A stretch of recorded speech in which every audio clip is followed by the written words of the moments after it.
Toto je miesto, kde sa rieka Orava vlieva do Váhu. Tu pri Kráľovanoch sú aj hranice regiónu, ktorý teraz spolu navštívime.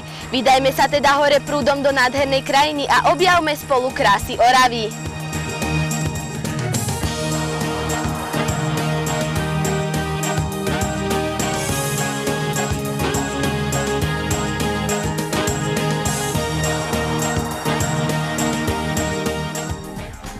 Orava leží v severozápadnej časti Slovenska a hraničí s regiónmi Kysuce, Stredné považie, Turiec, Liptov a na severe s Poľskom. Malebné drevenice, salaše, pastieri a stáda oviec na rozsiahlých pastvinách, ale aj hlboké lesy s výskytom medveďa, ktorý sa dostal do erbového znaku Oravy, boli najmä v minulosti charakteristické pre tento kút Slovenska. Moju cestu Oravou začnem v obci Veličná. Zastavím sa v Dolnom Kubíne a krátko aj na Oravskom zámku. Po rieke Orava sa splavím na tradičnej ploti a pozriem sa aj do Roháčov.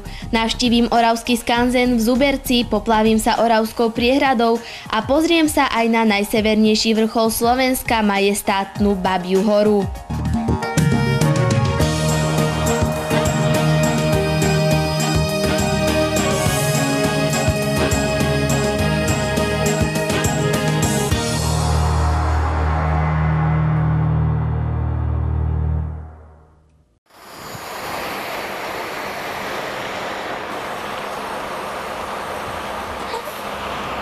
Mojou prvou zastávkou na ceste Oravou je obec Veličná. Je to najstaršia obec na Orave a do roku 1683 bola prvým strediskom oravskej župy. Celé stáročia sa poťami dolu Oravou zvážalo hlavne stavebné drevo na výstavbu miest ako Bytča, Žilina, Trenčín či Budapešť, ale aj seno, obilie, keramika, plátno, skaly, drevené šindle a iné po celej Orave, Váhu a Dunajom až do Čierneho mora. Skanzen situovaný do nádherného prírodného prostredia predstavuje najhodnotnejšie pamiatky ľudovej architektúry. Moja zvedavosť ma zaviedla až sem do Múzea oravskej dediny. Práve tu sú sústredené domy z pôvodných oravských dedín. Múzeum oravskej dediny bolo založené v roku 1967 a v roku 1975 bolo prístupnené pre verejnosť. Sú tu prevezené domy z celého regiónu Orava. Tie, ktoré boli najzaujímavejšie, tak boli umiestnené do troch častí: Dolnooravský rínok, Zamagurská ulica, Hornooravské lazy. Najstarším objektom Múzea oravskej dediny je kostol zo Zábreže, ktorý je zo začiatku 15. storočia. Bol zasvetený svätej Alžbete Uhorskej. Ďalšie stavby, ktoré sa v múzeu nachádzajú, sú väčšinou z polovice 19. storočia. Odzrkadľujú rôzne sociálne vrstvy od najchudobnejších želiarov cez remeselníkov, roľníkov až po zemanov. K najobľúbenejším rekreačným miestam Oravy patrí aj táto vodná nádrž. Vznikla prehradením rieky Oravy z dôvodu často sa opakujúcich veľkých záplav. Dnes sa dá na Oravskej priehrade odviesť výletnou loďou. Pohodlné plavidlo vám poskytne počas plavby možnosť vyhliadkového sedenia.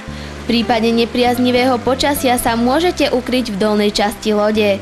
Z lode môžete obdivovať okolitú prírodu, nádherný výhľad na Babiu horu alebo len tak sledovať, čo robia dovolenkári na brehoch Oravskej priehrady. Najvyššou a najkrajšou časťou Oravských Beskýd je skupina Babej hory s rovnomenným vrcholom dosahujúcim výšku 1725 metrov. Babia hora tvorí mohutnú klenbu, ktorú vidieť zďaleka zo slovenskej aj z poľskej strany. Jej názov pochádza od slova baba, ktorá vo valašskom nárečí znamená vrch, horu a v prenesenom slova zmysle hrádzu prekážku. Vrch ponúka nádherné výhľady do Poľska na tatranské štíty, Veľkú a Malú Fatru, Chočské vrchy a Oravskú Maguru. Život Oravčanov a okolie Babej hory nádherným spôsobom opísal Pavol Orsak Hviezdoslav v epickej básnickej skladbe Hajníkova žena. Podľa legendy začal toto dielo písať v tejto hájovni, ktorá dnes nesie jeho meno. V súčasnosti je tu umiestnená literárna expozícia, ktorá predstavuje autorovo pôsobenie v kraji, tvorbu a ohlas na dielo Hajníkova žena. To je jediný nástroj, ktorý sa zachoval na Hornej Orave, v Oravskej Pohore a potom v Sielno, susednej dedine. No a ja ich aj vyrábam. Som tu jediný na Orave výrobca zatiaľ.